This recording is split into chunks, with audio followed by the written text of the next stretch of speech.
Alors, Madame Henkel, un grand merci de prendre le temps de venir nous rencontrer, de venir nous parler. On est au Germain de Charlevoix. Oui. Vous avez été invitée par la Chambre de commerce de Charlevoix aussi, dans le cadre justement d'un événement qui a été assez difficile dans votre vie. Oui. Et aujourd'hui, vous êtes porteuse d'un grand message par rapport à la Fondation du cancer. Est-ce que vous êtes porte-parole ou...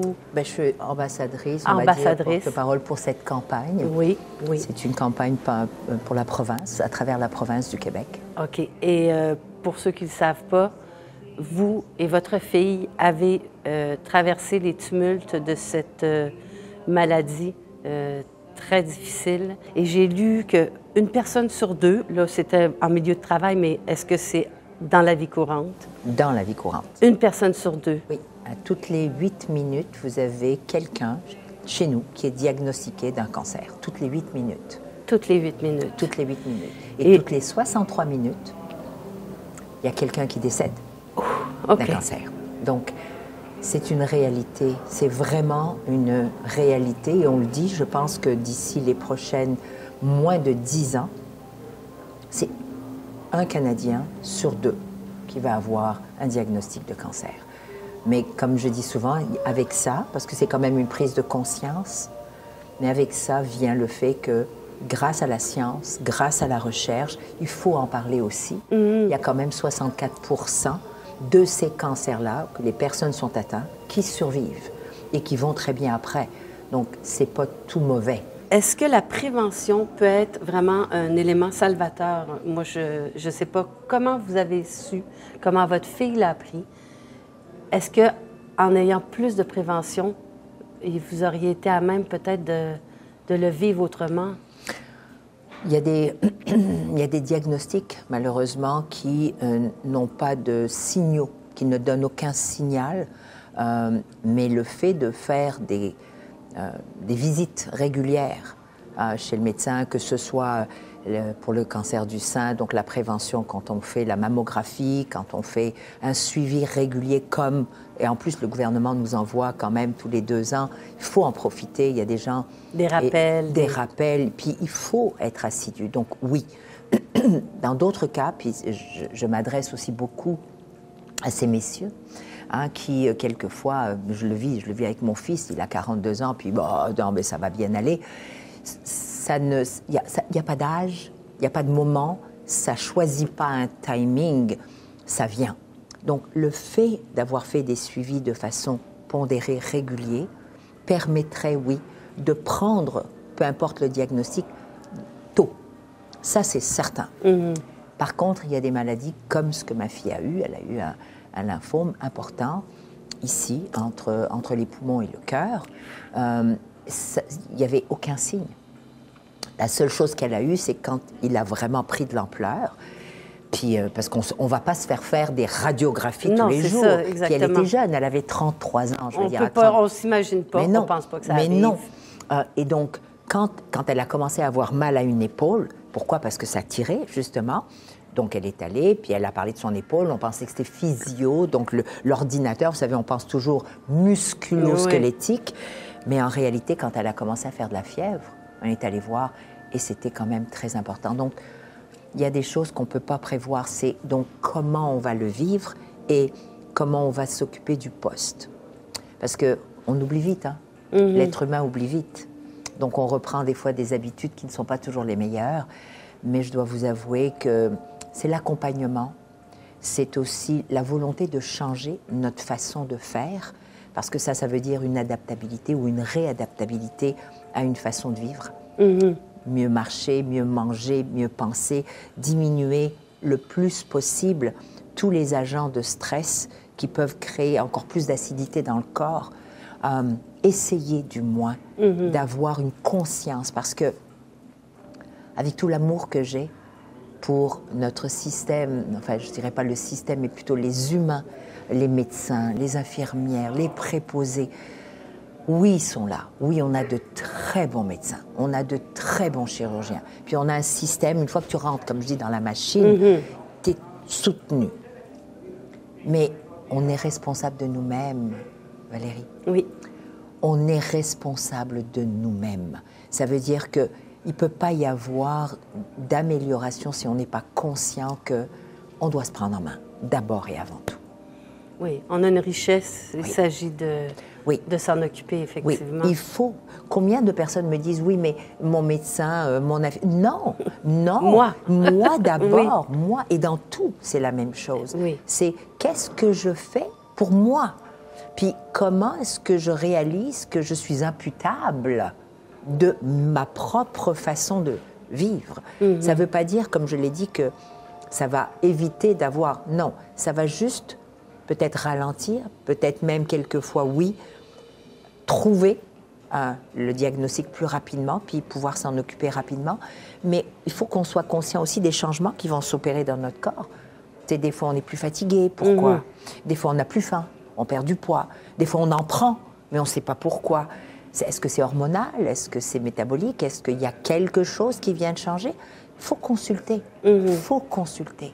Est-ce que vous, en ce moment, le diagnostic, bon, pour votre fille et vous-même, vous en êtes débarrassé, on va dire, mais ça reste là, en dedans, il y a toujours une épée dans la tête. Oui, il y a toujours une épée Damoclès qui est là. Ma fille, elle est en rémission depuis maintenant presque 8 ans, mais qui sait? Là. Qui sait? Oui. Donc, elle fait tous les ans. Donc, c'était aux 3 mois, après ça, c'est devenu aux 6 mois, maintenant, c'est à tous les ans.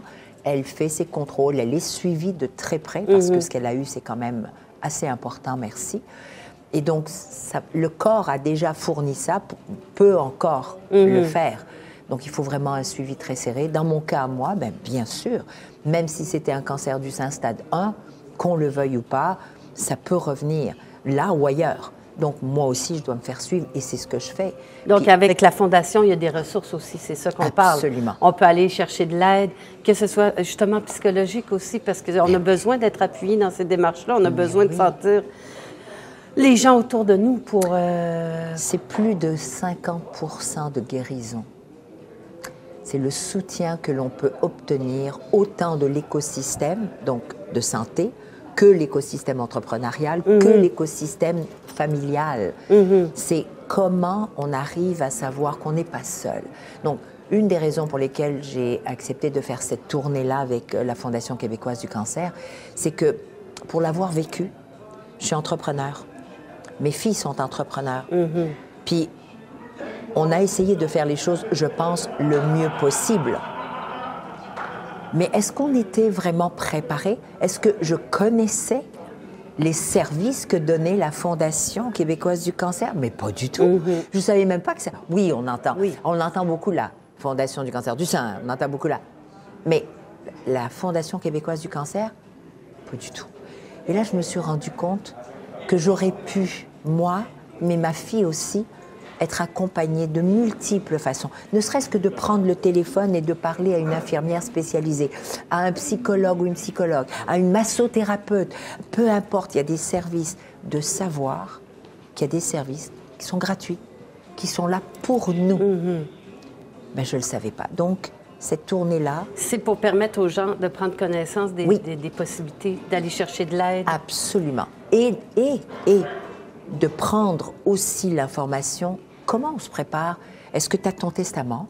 Est-ce que tu as ton assurance maladie grave? Est-ce que tu t'es... On se structure pour être des entrepreneurs. Tout le processus des projections financières, de savoir que j'ai une mission, que j'ai une commercialisation. Mais attends, tout ça, là, ça ne pourra jamais tenir la route si toi, tu n'es pas bien protégé, toi, ta famille, comment tu vas les protéger demain matin s'il se passe quelque chose? Comment tu vas protéger ton entreprise? C'est une micro-entreprise, la famille. Mais complètement. Une micro-entreprise, il faut être organisé, il faut penser à tout. Puis effectivement, les assurances, oui, absolument. Les assurances, le légal, qui prend la relève? Qui va te remplacer si jamais tu es absente? Parce que ce qu'on oublie, c'est que quand on est diagnostiqué puis qu'on fait de la chimio ou de la radio, ou les deux, mais c'est pas vrai qu'on va revenir. L'absence moyenne, elle est de 24 mois.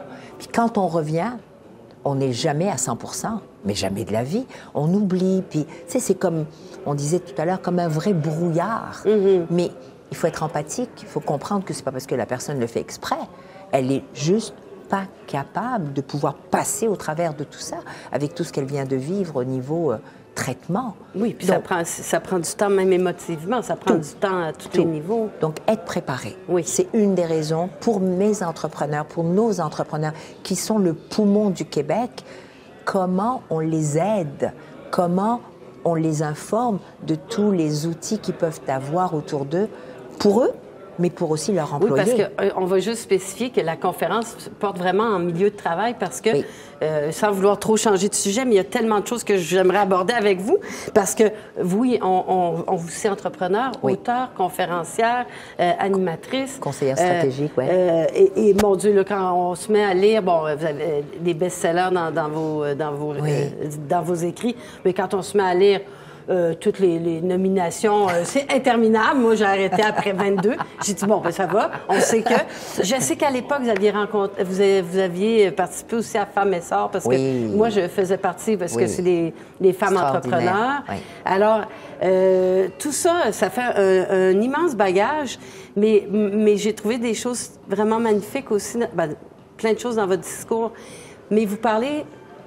Quand on parle famille, vous parlez de votre mère d'une façon tellement, comment je dirais, elle vous a tellement dissocié oui, c'est votre maman, mais de dire, Danielle, si vous permettez, Danielle, tu es une individu, une personne à part entière, et tu prends le meilleur de ce que je peux te donner et tu poursuis. Elle me disait toujours de ne jamais prendre ce qui était pour elle des gros défis, comme étant les miens, parce que c'était les siens et que j'avais mon propre vécu, mon propre parcours à bâtir, mais que je devais absolument ne pas me polluer avec son vécu à elle. Donc oui, de le comprendre, oui, de comprendre aussi qu'est-ce qu'il faut peut-être pas faire, mais elle me disait, ne garde rien de mauvais parce que c'est un gros bagage qui ne t'appartient pas. Oui, parce que gros bagage, c'est pas... on peut le dire. Au Maroc, vous êtes né au Maroc, d'un père allemand. Tout à fait. Qui malheureusement, que vous n'avez pas connu, disparu. Exact. À la guerre. Donc, déjà, un lieu... différent, je dirais, si je peux utiliser le terme, pour les femmes, pour les femmes entrepreneurs. Votre mère était une meneuse. Elle a gagné beaucoup.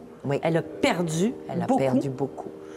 Et là, après, vous partez en famille, la maman, en Algérie pendant plusieurs années. Oui. Et déjà là, c'est encore, on sait que la femme en Algérie, écoutez, la femme au Québec encore, alors, la femme. La femme en général, c'est vrai. Donc, encore en Algérie, par contre, là, vous montez des échelons. Et vous décidez de prendre tout le monde et on arrive ici. Absolument. Et on repart. Et on repart encore à zéro, mais vraiment zéro, là, encore. Ça veut dire que, tu sais, au cours d'une vie, ce qu'un être humain et ce qu'une femme peut vivre comme haut et comme bas, sur le plan personnel, professionnel, donc qui va atteindre ses émotions, son psychologique, son physique. Mais c'est pour ça que je dis souvent, j'ai beaucoup de respect et beaucoup d'amour pour la femme. On me dit, Madame Henkel, est-ce que vous êtes féministe? Je dis d'abord, on met des mots sur plein de choses qu'on ne comprend pas toujours. J'aime mieux dire que je suis femme et que je suis femme dans tout. Et pour moi, c'est tellement important. D'abord, on fait et on donne la vie. Sans nous, il n'y a rien. Donc des fois, quand il y a des messieurs qui vont peut-être parler de certaines choses ou accuser, je leur dis, mais vous n'existerez pas si ce n'était pas votre maman. Et je souris beaucoup parce que j'ai eu un débat comme ça avec un ami un jour. J'ai dit, tu sais, c'est pas l'œuf ou la poule, c'est pas comparable, mais c'est un peu... Mais oui. Donc pourquoi? C'est ça. Mais moi, ce que je trouve dommage, c'est que souvent, on nous amène dans des sphères ou dans des places qui n'ont pas besoin d'être. C'est-à-dire qu'on est complémentaires. On est un être humain comme un autre et on n'a rien de commun. on n'a rien de pareil. Mais justement, c'est qu'on pense différemment, on fait les choses différemment, mais on est tellement complémentaires. Puis, si je reviens sur le plan économique, mais comment peut-on oser, alors qu'on est, on est une société soi-disant évoluée, avancée, avant-gardiste, comment on peut s'aliéner de 50% de la population? Comment on peut laisser de côté ces êtres humains-là, donc ces femmes-là, ces jeunes filles-là, contribuer à l'économie, d'une manière ou d'une autre, qu'elles soient entrepreneurs ou pas, je m'en fous, mais qu'elles puissent évoluer dans les sphères qui leur plaisent. Elles prennent la place de personne, elles vont créer de la richesse, tout autant que vous, messieurs. Donc, c'est ça mon débat, moi. C'est, mais réveillez-vous, quand est-ce qu'on va arrêter de dire des bêtises? Parce que c'est vraiment des bêtises. Puis, il n'y a pas « t'es meilleur que moi » ou « je suis plus que toi ». Pas du tout, c'est la méritocratie. Oh! Valérie, je veux pas qu'on me tire une chaise pour me dire « asseyez-vous là parce que vous avez un quota ou parce qu'on doit ». Non, pas du tout. Je veux tirer ma chaise, m'asseoir autour de la table parce que je l'ai mérité. Méritocratie. Oh, c'est bien. Okay. Je veux qu'on reconnaisse les compétences, l'expérience, le vécu. Qu'on ne me fasse pas de cadeaux, là. Je n'ai pas besoin qu'on me fasse de cadeaux. Et je ne pense pas que les femmes s'attendent, ou les hommes, à ce qu'on leur fasse des cadeaux. Ce n'est pas la bonne façon. De toute façon, quand on te tire la chaise et qu'on te dit tu dois être là parce qu'il faut... C'est la place qui t'est réservée, c'est tout. Puis tu donc tu n'as pas le droit, puis tu te tais. Oui, exactement. Tu te tais parce qu'on n'a pas envie de t'entendre. Donc moi, c'est pour ça que quand on me demande des fois d'être sur des conseils d'administration, la première question que je pose, c'est « êtes-vous prêt pour moi ?» Mais c'est vrai, parce que viens pas chercher quelqu'un, moi ou une autre, mais moi je vais parler de moi, viens pas me chercher pour faire bonne figure. Viens me chercher parce que tu sais que ça va brasser. Quand je dis brasser, ça veut dire qu'il faut questionner les choses. Remettre les choses en perspective. Puis innover, puis s'adapter à du nouveau. Tout est en mouvement. Donc, c'est ça un conseil d'administration. Il est là pour soutenir une entreprise, une fondation, une association, mais pour changer, pour mieux. Pour s'adapter. Avancer, pour... Puis, je veux voir autour de la table des jeunes. Moi, je veux voir des jeunes, 25 ans, 26 ans. Amène-moi tes idées. Puis, c'est correct s'ils n'ont pas toute l'expérience. On est là pour ça. Mais en même temps, amène-moi aussi de la diversité. Oui. Amène-moi des gens qui pensent différemment. Pas quelqu'un qui va me dire « Ah, bravo, madame, c'est parfait. Oui, oui. » Alors, non. Vous avez parlé, c'est bien, merci. C'est challenge. Ça, pas, voilà. Mais justement, c'est en parallèle... vous venez du Maroc, vous avez été en Algérie, où on sait, moi je ne suis pas allée, mais oui, la situation de la femme est très différente. Absolument. Et on ne parle pas de l'Inde, on ne parle pas du Bangladesh, on n'en parlera pas. Est-ce que le fait que vous soyez ici au Québec vous a permis, moi je pense que oui, de gravir des échelons avec votre caractère, avec votre force, avec votre intelligence?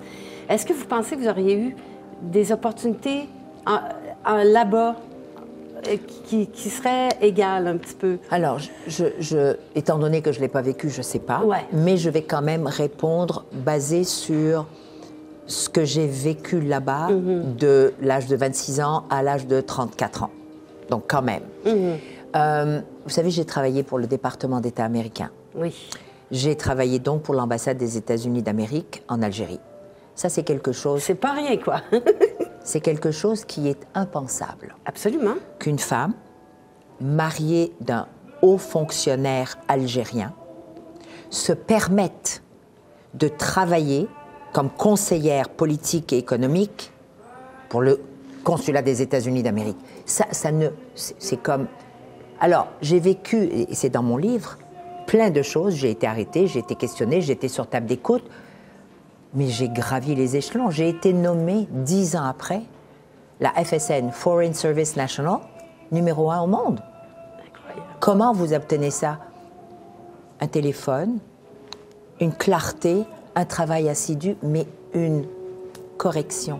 Ça veut dire que quand tu comprends qu'il faut que tu sois toujours plus blanche que blanche, tu ne peux pas te permettre de faire des erreurs parce que tu es dans un poste, à tout moment, le tapis peut être tiré. Donc, j'étais mère de famille, j'avais une responsabilité. Ma maman, mes 4 enfants. mon conjoint, qui était un haut fonctionnaire. J'avais tellement de choses à considérer. Puis en plus, je travaillais pour des gens qui me payaient, donc je devais livrer la marchandise. Donc imaginez-vous dans quelle situation. La vie m'a mise là. Pourquoi? Je dis jamais, oh, parce que probablement j'étais la meilleure. Pas du tout. Elle m'a mise là parce que c'est là qu'il fallait que j'apprenne. C'est là que je me suis forgée. C'est là où j'ai appris que la chose la plus forte et la plus importante, c'est la relation humaine. C'est pas l'argent, c'est pas le titre, c'est pas le pouvoir. Croyez-moi, c'est la relation humaine. Vous savez, j'ai réussi à faire des choses que beaucoup de professionnels n'ont pas réussi à faire dans ce poste-là, juste en parlant avec la personne là qui est tout à fait en bas, qu'on ignore, qui n'est pas importante, mais elle l'est. Parce qu'elle a certainement la réponse à bien des choses, mais on ne lui a pas demandé. On l'a ignoré, parce qu'on pense que parler à des ministres ou parler avec le président, c'est là, ils ne sont même pas au courant. Oui, parce qu'eux sont complètement ailleurs.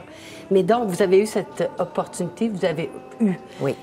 Votre époux, il a accepté ça facilement, que vous vous présentiez? Non.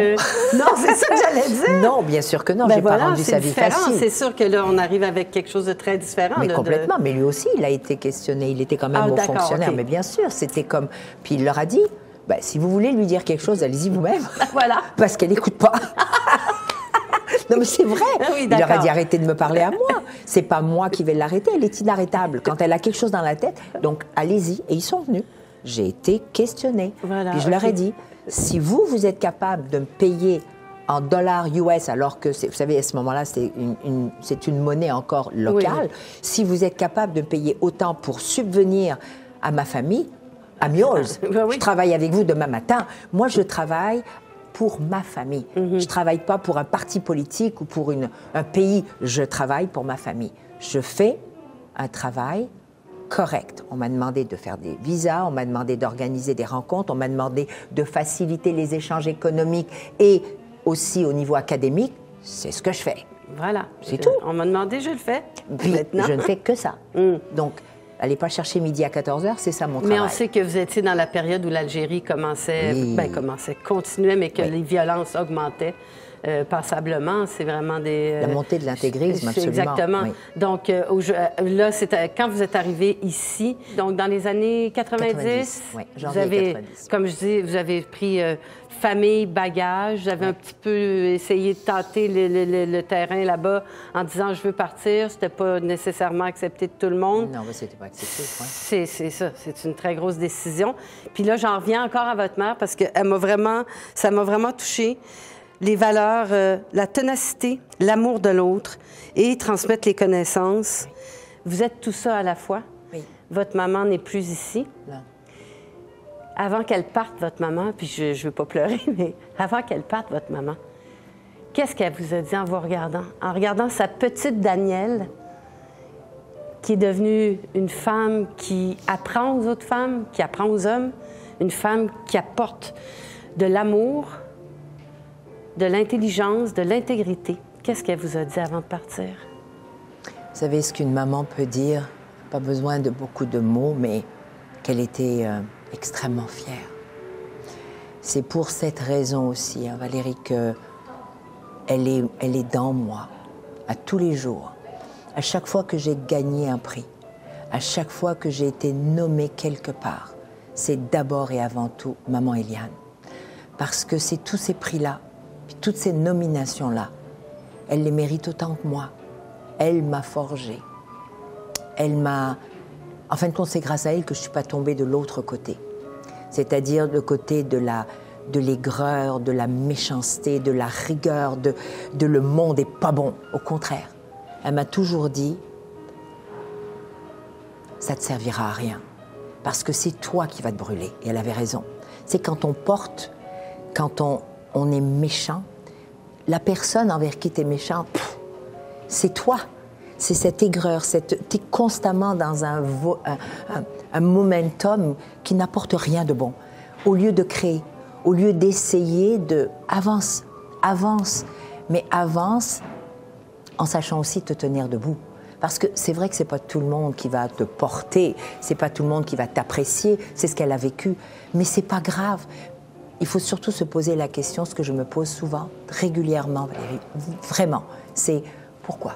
Pourquoi je fais ce que je fais? Est-ce que c'est parce que j'ai vraiment décidé un matin que je voulais devenir publique? Mais pas du tout. D'abord, on décide pas ça, puis on décide même pas de le rester. C'est les gens qui te portent. Oui. C'est les gens qui ont juste envie de toi ou pas. Donc, c'est complètement utopique de penser que c'est un acquis. Pas du tout. C'est un travail que tu dois continuer de faire à tous les jours avec respect, avec humilité. Puis, pourquoi? Moi, je sais pourquoi. Pourquoi?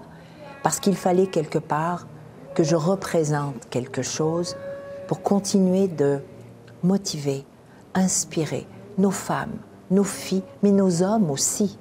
De leur dire aussi, messieurs, vous voulez que votre fille souffre? Non. Vous voulez que votre femme souffre? Ben, j'espère que non. Donc, quand vous avez une collègue de travail, ben, portez-la aussi, accompagnez-la, essayez donc de collaborer. Ne la voyez pas comme une femme, voyez plutôt l'expérience, l'expertise. Et la différence dans exactement la différence dans l'expertise qui amène. Puis là, j'ai plus de temps parce que je vais me faire taper sur les doigts. Mais il faut que je vous. Bon, moi, je voulais vous demander qu'est-ce que vous pensez des lois éventuelles sur l'immigration. Pensez-vous un jour vous lancer en politique? Je le dis à chaque fois parce que c'est une. C'est récurrent comme question. Non, mais c'est pas grave, c'est légitime, totalement. Et je suis jamais offusquée, je dis jamais ah encore, pas du tout. C'est légitime de poser cette question régulièrement parce que moi, je fais partie de ceux et celles qui ne disent jamais, jamais. C'est pas vrai. C'est pas vrai. Parce que d'abord, on ne sait pas ce que la vie nous réserve demain. J'ai aucune idée de ce que la vie va ouvrir comme passage. Donc, je dis toujours, aujourd'hui, c'est non, parce que je ne suis pas là. Mais demain, je ne sais pas. Tout ce que je peux vous dire, c'est que j'aime le Québec. J'aime ce que je fais. J'aime les gens. Et je trouve malheureux, justement, que l'on puisse des fois, pour plaire à un certain groupe ou certaines façons de faire, qu'on puisse commencer à différencier, vouloir séparer ou acculer au mur des choses qui sont faites des fois par une minorité. Alors, si on parle de l'immigration, ben, je ne suis pas la seule. Il y a des centaines de milliers d'immigrants dans ce pays, mais chez nous au Québec, qui ont bâti avec nous cette province et qui continuent, qui sont d'une 5e génération, d'une 6e génération, d'une 2e génération. C'est pas des méchants, c'est pas des mauvais, c'est pas des voleurs, c'est pas des batteurs de femmes, c'est des entrepreneurs qui créent de la richesse et qui adorent le Québec.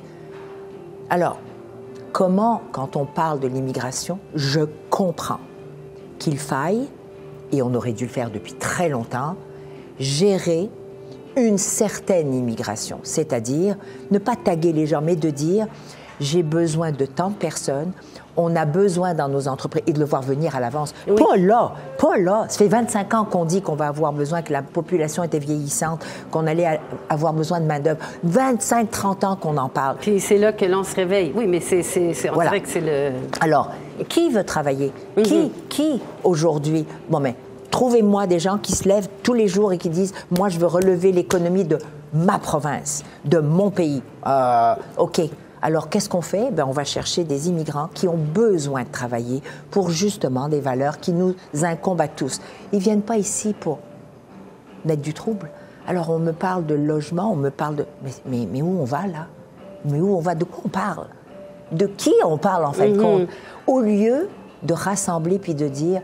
On a des gens qui ont donné le meilleur d'eux-mêmes, on a des gens qui veulent contribuer. Comment on fait maintenant pour leur apprendre, non pas punir, pas punitif, donner l'amour de la langue française. Absolument. Donner l'amour de cette langue en disant, c'est une des raisons pour lesquelles on est différent, on est unique, on fait partie de l'Amérique du Nord, mais on a maintenu cette culture. Donne-nous ça, puis donne-nous les moyens. Aujourd'hui, essaye de faire apprendre le français dans les soi-disant centres qu'ils ont désignés. Il n'y a pas de place. Ça fait 2 ans que je connais des jeunes femmes et des jeunes hommes qui veulent apprendre. Et qui veulent. Oui. Alors, comment tu fais pour punir alors que tu ne donnes même pas les outils adéquats? En tout cas, vous êtes une source, moi je pense que vous êtes une belle et grande ressource pour le Québec. Merci. On est chanceux que vous nous ayez choisi. Et là, j'ai une petite question toute petite par rapport à ici, parce que là, vous avez tellement pas de temps dans Charlevoix. Est-ce que c'est votre première visite chez nous? Non. Ah, mais d'accord. non. Parce que là, je me disais, ça se peut pas, ils sont arrivés hier, non. ils partent. Ah non, non, non. Ah, d'accord. Vous connaissez un peu la région? Je connais très bien. Je suis venue, j'ai passé des journées entières, des soirées, des week-ends avec mon chéri. Plusieurs fois, je suis venue à la ferme, je suis venue à Saint-Paul. OK. Qui peut omettre de venir à Charlevoix, de s'arrêter à Baie-Saint-Paul, d'admirer nos artistes, de voir ce qui se fait. Puis, je n'arrêterai jamais de le dire, quand on regarde comme ça, donnez-moi des endroits aujourd'hui dans le monde où c'est encore possible de profiter à 3 heures, à 1 heure, à 4 heures de distance de ça. L'air, l'eau, les gens, tout. Le ciel. Le ciel, mais le ciel large, pas de... Mais c'est magnifique. Puis quand vous êtes descendu hier, donc la Grande Côte, ça, c'est... C'était, vous savez, quand tu vois ça, mais c'est ça chez nous. C'est tout ça qu'il faut préserver. Oui. Et je pense qu'on se plaint un peu trop le ventre plein. On se plaint trop.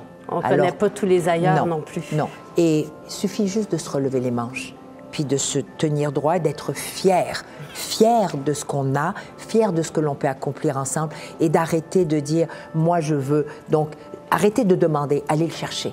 Soyez fiers d'aller chercher. Tu sais, des fois, quand je prenais mon chèque, là, puis je termine avec ça, quand on me remettait mon chèque, quand je travaillais pendant 7 ans pour des gens, il fallait que ce sentiment de dire « je l'ai mérité ». On m'en a pas fait cadeau. Je l'ai gagné. J'ai travaillé pour. J'ai travaillé pour, puis bravo, Daniel. En tout cas, je vous parle, puis j'ai le dos droit, puis je m'en vais au bureau, puis je pense qu'on va y aller. Je relève les manches. Ouh là là! Un grand merci, très cher. C'était vraiment un beau moment en votre compagnie. J'apprécie énormément. Vous êtes une femme qui va nous aider à être nous-mêmes. Mais vous aussi. Merci pour l'accueil. Merci pour tout. Bonne fin de journée. Bye.